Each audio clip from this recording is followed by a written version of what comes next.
नमस्कार। कार्यक्रम एनएमबी वित्तीय साक्षरताबाट दैनिक गुजारा, घर व्यवहार, व्यापार, उद्योग व्यवसाय र रोजगारी लगायतका आर्थिक पाटोमा केन्द्रित कार्यक्रम एनएमबी वित्तीय साक्षरतामा तपाईलाई स्वागत छ। म आरती लम्साल। रेडियो कान्तिपुर, रेडियो राष्ट्रकोमा हरेक सोमबार बिहान 7:30 देखि 8 बजेसम्म कार्यक्रम एनएमबी वित्तीय साक्षरता सुन्दै आउनु भएको छ। एनएमबी बैंकको प्रायोजनमा तयार पारिएको कार्यक्रम एनएमबी वित्तीय साक्षरतामा वित्तीय शब्दावलीबारे सरल जानकारी, बैंक तथा वित्तीय क्षेत्रका गतिविधि, उद्यमशीलता विकास, बैंक वित्तीय संस्थाबाट ऋण पाउने प्रक्रिया र पहुँच सहित आर्थिक र वित्तीय क्षेत्रका जानकारी लिएर आउँछौं। साथै आर्थिक र वित्तीय क्षेत्रमा साताका प्रमुख समाचारलाई पनि हामी कार्यक्रममा समेट्छौं। वित्तीय साक्षरताको यो यात्रा सँगै सुरु गरौं। One step at a time. Stay tuned.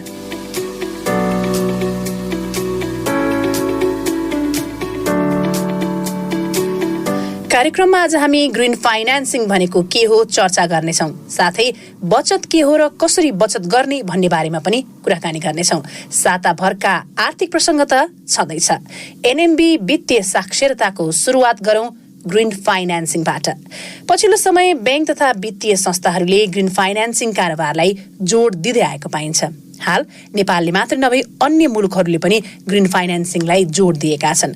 Green फाइनान्सिङलाई दिगो, नैतिक वा वातावरण मैत्री फाइनान्सिङ भनेर पनि बुझ्न सकिन्छ। ग्रीन फाइनान्सिङ एउटा यस्तो फाइनान्सिङ दृष्टिकोण हो जसले फाइनान्सिङ सञ्चालन, लगानी निर्णयहरू र समग्र व्यापारका अभ्यासहरूमा वातावरणीय र सामाजिक विचारहरू समावेश गर्छ। ग्रीन फाइनान्सिङको प्राथमिक लक्ष्य वातावरण मैत्री र सामाजिक उत्तरदायी पहलहरूलाई समर्थन गरेर दिगो विकासलाई प्रवर्धन गर्नु हो र यसको लक्ष्य भनेको स्वच्छ ऊर्जाको प्रयोगलाई पनि गति दिनु हो। जलवायु परिवर्तनबाट हुने जोखिम कम गर्दै विभिन्न किसिमका जोखिम सिर्जना हुने ठाउँमा कर्जा लगानी नगर्नु नै ग्रीन फाइनान्सिङ भएको विज्ञहरूको बुझाइ छ। ग्रीन फाइनान्सिङको अवधारणा पर्यावरणीय र सामाजिक मुद्दाहरूको बढ्दो चेतनाको विकाससँगै भएको हो। ग्रीन फाइनान्सिङको सुरुवात भएको कुनै खास मिति नभए पनि 1960 र 1970 को दशकमा सामाजिक उत्तरदायी लगानीसँग ग्रीन फाइनान्सिङको उत्पत्तिलाई जोड्न सकिन्छ। 21औं शताब्दीमा दिगो वित्त प्रवर्धन गर्न विभिन्न हरित वित्त संस्था र हरित बैंकहरूको स्थापना भएको पाइन्छ। संयुक्त राज्य अमेरिकाको डोरा, फ्लोरिडामा सन् 2009 मा पहिलो ग्रीन बैंक नाम गरेको बैंक स्थापना भएको थियो। नेपालमा पनि सन् 2011 मा ग्रीन फाइनान्सिङको अवधारणा आरम्भ भएको हो। अहिलेसम्म एनएमबी बैंकसँगै अन्य वित्तीय संस्थाहरूले पनि ग्रीन फाइनान्सिङ अभ्यासलाई जोड दिएको पाइन्छ। छिमेकी मुलुक भारतलाई हेर्ने हो भने भारतका बैंकहरूले पनि online banking, mobile banking, green channel काउन्टरहरू, ई स्टेटमेन्ट, सौर्य एटीएम जस्ता ग्रीन फाइनान्सिङ अभ्यासहरू सुरु गरिसकेका छन्। यसै सन्दर्भमा आज हामीले नेपाल बैंकर्स एसोसिएसनका अध्यक्ष एवं एनएमबी बैंकका प्रमुख कार्यकारी अधिकृत सुनिल केसीलाई ग्रीन फाइनान्सिङ भनेको के हो भनेर सोधेका छौं। विश्वभरि नै र नेपालमा पनि विशेष गरी जुन किसिमको एउटा यो क्लाइमेट परिवर्तनको कारणले गर्दाखेरि, क्लाइमेट रिस्कको कारणले गर्दाखेरि जुन खालको एउटा ठूलो एउटा रिस्कहरू देखिया छ, हामीले 3-4 वर्षको यता हेर्यौं भने जुन किसिमको बाढीको प्रकोप, जुन किसिमको यो अनप्रेसिडेन्टेड वर्षाको प्रकोप, यो ग्लेसियर मेल्टडाउन हुने सबै खालका कुराहरू चाहिँ देखिँदै गएको छ र यो विश्वव्यापी रूपमा नै यो चाहिँ एउटा भयावह रिस्कको रूपमा चाहिँ अगाडि आइरहेको हामी देखेका छौं। यसमा चाहिँ अब ब्याङ्किङ सेक्टर पनि अगाडि आएर यसलाई कसरी चाहिँ रोक्न सकिन्छ, यसलाई कसरी यसबाट बच्न सकिन्छ, यसबाट कसरी एडाप्ट गर्न सकिन्छ, यो भएको रिस्कहरूलाई, यो जोखिमहरूलाई कसरी चाहिँ लिएर जान सकिन्छ भन्ने विषयमा चाहिँ हामी अहिले सजग हुनुपर्ने समय आइसकेको छ र नेपालले पनि 2045 सम्म चाहिँ नेट जेरोको कमिटमेन्ट गरिसकेका छ, जुन चाहिँ एउटा सरकारले ग्लोबल रूपमा नै एउटा खालको चाहिँ कमिटमेन्ट छ।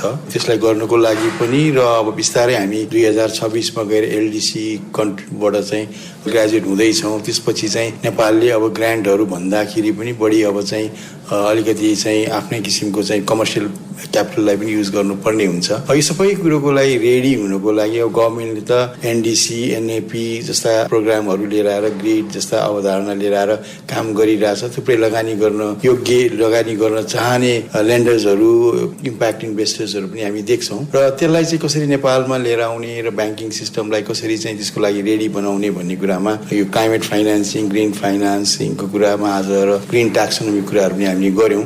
ग्रिन ट्याक्सोनोमी चाहिँ अब नेपाल राष्ट्र बैंक गभर्मेन्टले चाँडै नै त्यसलाई चाहिँ एउटा लन्च गर्ने अथवा ल्याउने हुन्छ, जुन चाहिँ एउटा नेसनल डकुमेन्टै बन्नेवाला छ। त्यो भइसकेपछि चाहिँ यो ग्रिन फाइनेन्सिङको कन्टेक्स्टमा चाहिँ अगाडि बढ्न ब्याङ्कहरूलाई सजिलो हुन्छ।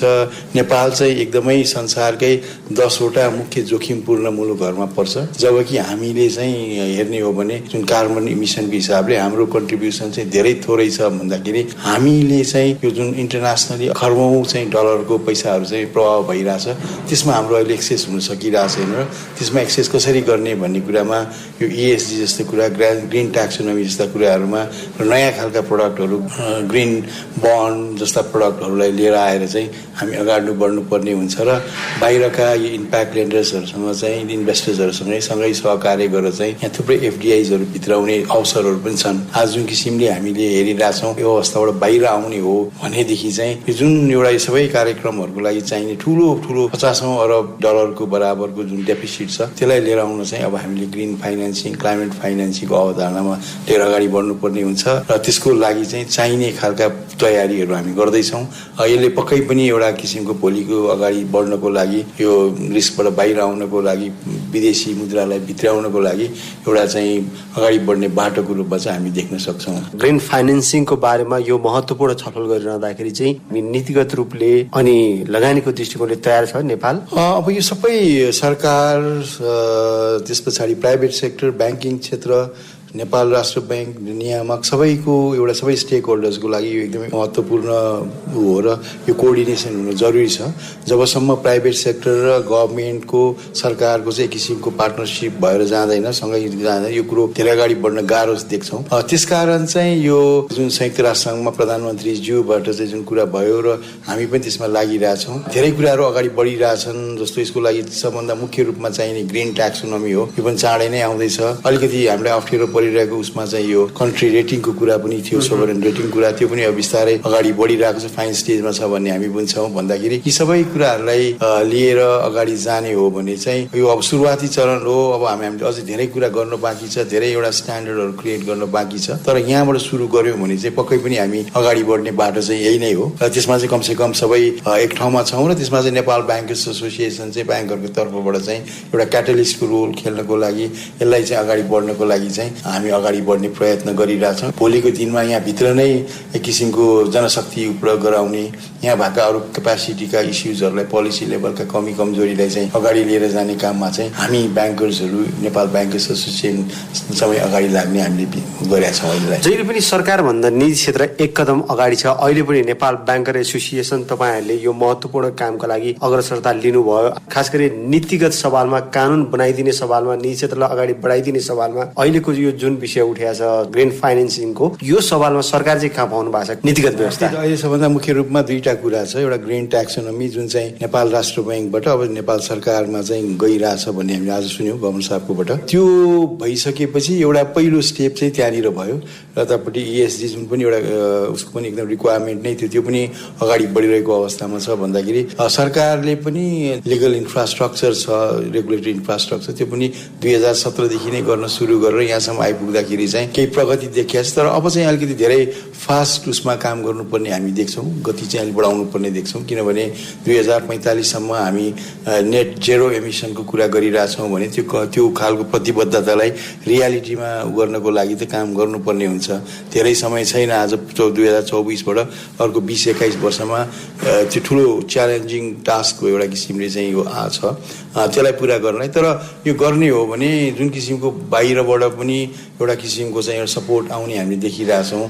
थुप्रै फन्डहरू आउन सक्छन्, थुप्रै खालका फन्ड्सहरू छन्, त्यसलाई लिएर जाने र हामी सबै मिलेर एकै ठाउँमा बसेर एउटै उद्देश्य लिएर काम गर्ने हो भने यो गर्न सकिन्छ जस्तो मलाई लाग्छ। अहिले ब्याङ्क वित्तीय संस्थाहरू लगानीको दृष्टिकोणले हाइड्रोमा अलि बढी देखिएको छ लगानी, होइन? ग्रिन फाइनेन्सको यो पनि एउटा पाटो हो। तपाईँहरूले इलेक्ट्रिकल भेहिकल चुज गरिरहनु भएको छ, त्यतातर्फ अलि बढी आकर्षण देखिन्छ लगानीको हिसाबले पनि। अब कृषि क्षेत्रमा पनि लगानी बढ्दै गइरहेको छ। यसलाई आम रूपमा अझै विस्तार गर्नुपर्ने चुनौती पनि के देख्नुहुन्छ के छ? चुनौतीहरूको कुरो गर्दाखेरि चाहिँ अब कस्तो भन्दाखेरि एक किसिमले अब यहाँ एउटा खालको चाहिँ एउटा अवेरनेसकै कमी छ, जुन एउटा खालको जनचेतना यसमा आउनुपर्ने हुन्छ। हाम्रो काम हो, हामी सबैले मिलेर गर्नुपर्छ।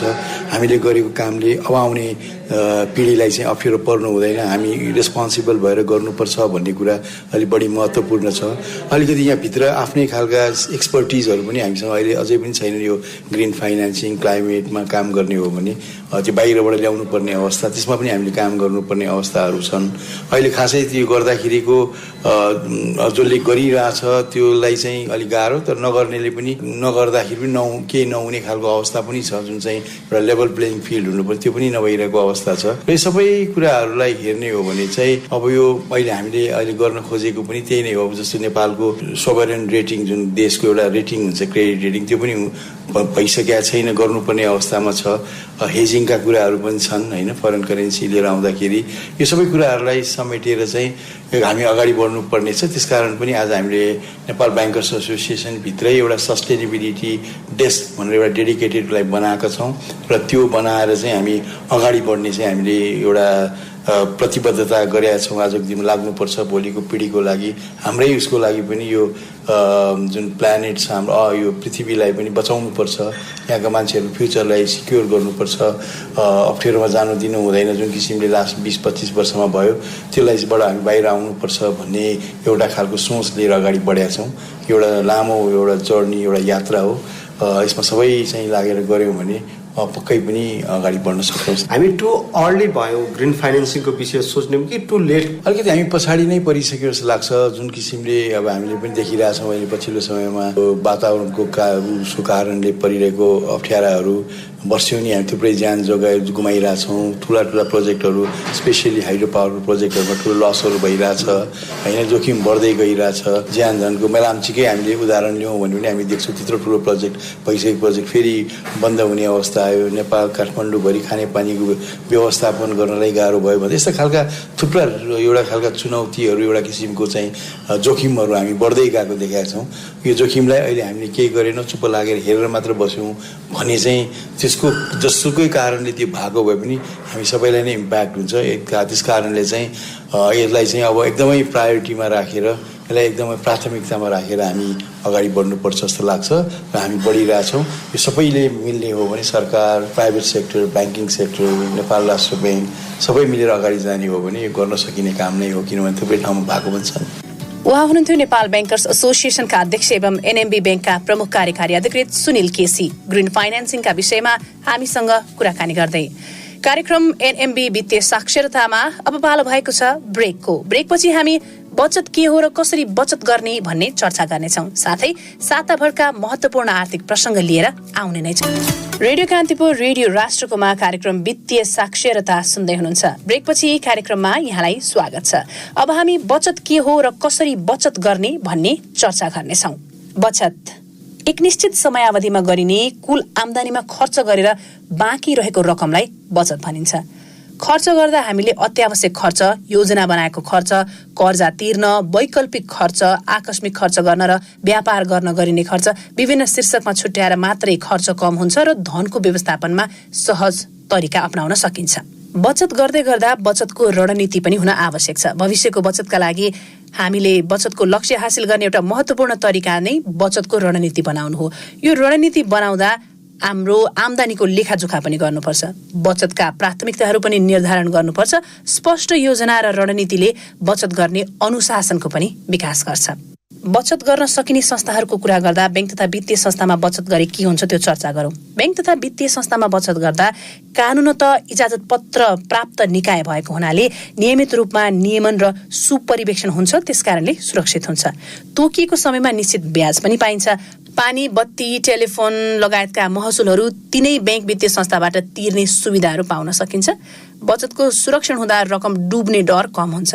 ठूलो संस्था भएकाले लेखा परीक्षण हुने, हरेक वर्ष वार्षिक साधारण सभा गर्दा लगानीकर्तालाई जवाफ दिनुपर्ने, सञ्चार माध्यमले आलोचना गर्न सक्ने, अधिकार प्राप्त संस्थाहरूबाट नियमित निरीक्षण हुने, सुपरिवेक्षण अनुगमन हुने भएकाले विश्वासिलो हुन्छ र कानुनी रूपले बचत सुरक्षित हुन्छ। त्यसकारणले हामी एनएमबी ब्याङ्कमा बचत गरौँ भनेर प्रेरित पनि गर्छौँ। अब अर्ध औपचारिक निकायमा बचत गरे के हुन्छ? औपचारिक संस्था नभएकाले कम सुरक्षित हुन्छ। निरीक्षण नहुने हुँदा समूहभित्रकै मान्छेहरू आपसमा मिलेर दुरुपयोग गर्न सक्छन्। पहुँच सजिलो भए पनि समूहको सदस्यले मात्रै कारोबार गर्ने सुविधा पाउँछ। ठूलो रकम ऋण लिनु परेमा पैसाकै अभाव हुन्छ।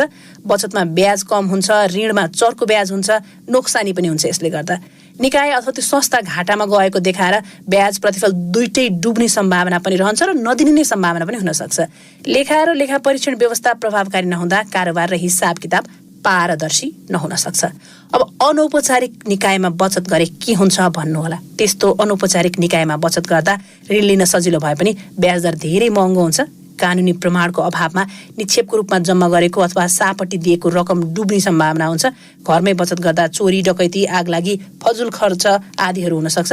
इष्टमित्र साथीभाइ बीच झैझगडाको कारण पनि त्यही पैसा बन्न सक्छ। ढुकुटी सञ्चालकहरू भाग्न सक्छन्, सबै रकम डुब्न सक्छ। ढुकुटी खेल्ने खेलाउने दुवैलाई कानुनी कारबाही हुने हुँदा सञ्चालक भागेमा कानुनी कारबाही गर्न समेत अप्ठ्यारो पर्ने हुन्छ। अरू व्यक्तिहरूलाई रकम प्रयोग गर्न दिँदा उसले बेइमानी गरे पैसा डुब्छ र आफूलाई चाहिएको समयमा पनि फिर्ता नदिन सक्छ। सुनचाँदी घर जग्गामा लगानी गर्दा भाउ घटिहाल्यो भने पनि त्यो पैसा घाटामा जाने अनि घर जग्गा चाहिएको समयमा बेच्न नसकिने, आवश्यकता टार्न नसकिने सम्भावना हुन्छ। र अरू व्यक्तिलाई रकम प्रयोग गर्न दिँदा उसले बेइमानी गरे पैसा डुब्न सक्ने र चाहिएको बखतमा रकम उपलब्ध नहुन पनि सक्छ।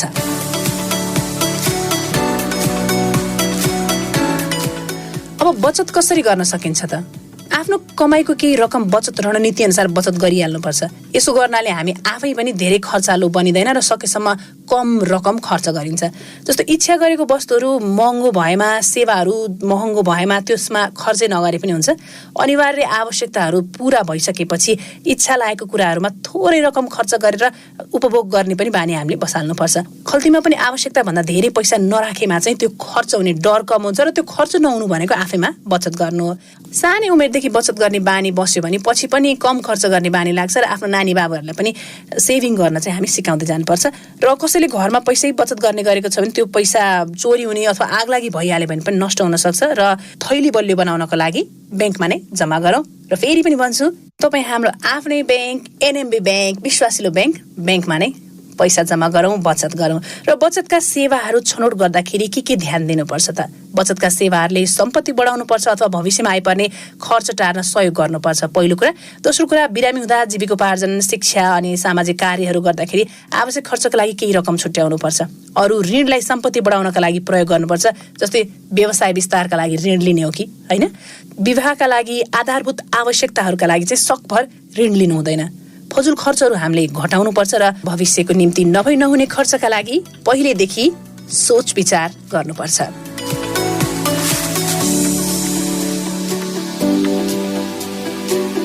तपाईँ कार्यक्रम एनएमबी वित्तीय साक्षरता सुन्दै हुनुहुन्छ। हामीले बचत के हो र कसरी बचत गर्ने भन्ने बारे केही चर्चा गर्यौं। कार्यक्रममा अब पालो भएको छ साताका महत्त्वपूर्ण आर्थिक प्रसङ्गको। नेपालमा दिगो बैंकिङ फाइनेन्सिङलाई थप प्रोत्साहन गर्न ब्याङ्करले तदारुकता देखाएका छन्। यसका लागि वाणिज्य ब्याङ्करको छाता संगठन नेपाल ब्याङ्कर सङ्घमा छुट्टै वित्त विभाग स्थापना भएको छ। नेपाल ब्याङ्कर सङ्घ र इन्भेस्ट फर इम्प्याक्ट नेपालद्वारा संयुक्त रूपमा आयोजना गरिएको climate finance and green finance taxonomy in banking industry विषयक अन्तर्क्रिया कार्यक्रममा वित्त विभागको पनि स्थापना गरिएको हो। नेपालको वित्तीय क्षेत्रलाई दिगो बैंकिङतर्फ उन्मुख बनाउन यसको वर्तमान अवस्थाको मूल्याङ्कन तथा यससँग सम्बन्धित अन्तर्राष्ट्रिय अभ्यास तथा चुनौतीलाई कसरी समाधान गर्दै अगाडि बढ्न सकिन्छ भन्ने विषयमा विज्ञले धारणा राखेका थिए। कार्यक्रममा नेपालका लागि स्विजरल्यान्डका राजदूत डेनियल म्यौलीले दिगो बैंकिङका लागि सङ्घले सुरुवात गरेको पहल महत्त्वपूर्ण रहेको बताउनुभयो। नेपाल ब्याङ्कर सङ्घका अध्यक्ष सुनिल केसीले नेपालको बैंकिङ उद्योगमा जलवायु वित्तको महत्त्वमा जोड दिँदै दिगो वित्त प्रवर्धन गर्न नेपालको बैंकिङ क्षेत्र प्रतिबद्ध रहेको बताउनुभयो। नेपाल राष्ट्र ब्याङ्कका गभर्नर महाप्रसाद अधिकारीले राष्ट्र ब्याङ्कले दिगो बैंकिङलाई प्रवर्धन गर्न गरेका नीतिगत व्यवस्था र नेपालको वित्तीय क्षेत्रलाई अन्तर्राष्ट्रिय मापदण्डसँग जोड्न महत्त्वपूर्ण भूमिका खेलेको उल्लेख गर्नुभयो। दिगो बैंक बन्ने रणनीतिक उद्देश्यले एनएमबी बैंकले 2 महत्त्वपूर्ण सम्झौतामा हस्ताक्षर गरेको छ। दिगो युटिलिटी स्केल सौर्य र कृषि परियोजना विकासका लागि प्राविधिक सहयोग भित्र्याउने उद्देश्यले एनएमबी बैंकले $20 मिलियन अमेरिकी डलर बराबरको सम्झौतामा Dutch fund for climate and डेभलपमेन्टसँग सम्झौता गरेको हो। यस्तै बैंकले अन्तर्राष्ट्रिय मापदण्ड निर्धारण गर्ने निकाय हाइड्रो पावर सस्टेनेबिलिटी अलायन्सले प्रारम्भिक जलविद्युत दिगोपन मूल्याङ्कन गर्न प्राविधिक सल्लाहकार उपलब्ध गराउन डच उद्यमशील विकास बैंक एफएमओ सँग दोस्रो सम्झौता गरेको छ।